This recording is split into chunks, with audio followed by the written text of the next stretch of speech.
উদয়ের পথে, মানবতার পথে এক নীরব ও দৃঢ় যাত্রা। অসহায়ের সেবা, যুব সমাজের বিকাশ, খেলাধুলা ও সুস্থ সাংস্কৃতিক চর্চা। 15ই আগস্ট ও 26শে জানুয়ারি শ্রদ্ধা ও চেতনায় জাতীয় দিবস উদযাপন, সমাজ গঠনে অবদান রাখা মানুষদের সম্মাননার আলোয় তুলে ধরা।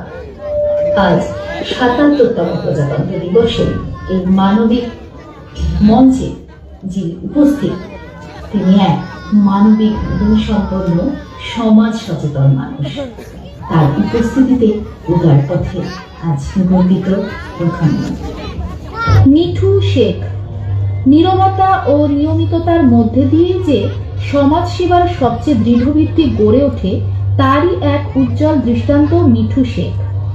দীর্ঘ সময় ধরে প্রচারের আলো থেকে দূরে থেকে নিরলসভাবে মানুষের পাশে দাঁড়িয়ে তিনি সমাজ সেবার প্রতি যে দায়বদ্ধতা, মানবিকতা ও দায়িত্বশীলতার পরিচয় দিয়েছেন, তা নিঃসন্দেহে প্রশংসনীয় ও অনুকরণীয়।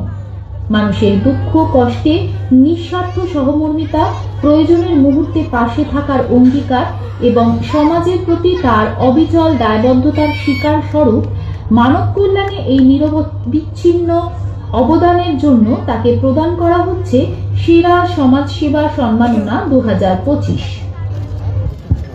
মঞ্চে ডেকে নেব মিঠু শেখ ভাইজানকে। সকলেই চেনেন, জানেন, আমার নতুন করে আর কোনো কিছু বলার অপেক্ষা রাখে না।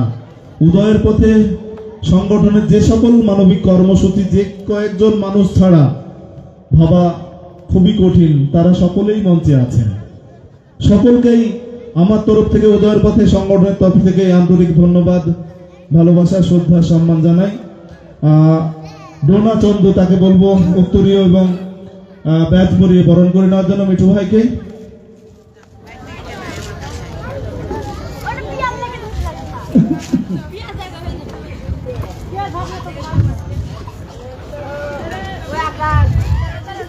গোলাম সারোয়ার রানু, তার হাতে সার্টিফিকেটটা দাও, সার্টিফিকেটটা দাও।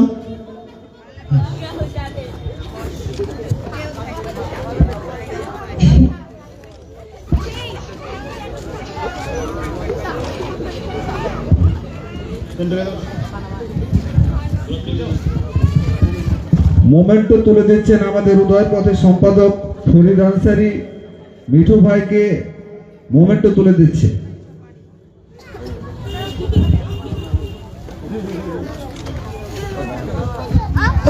Light off.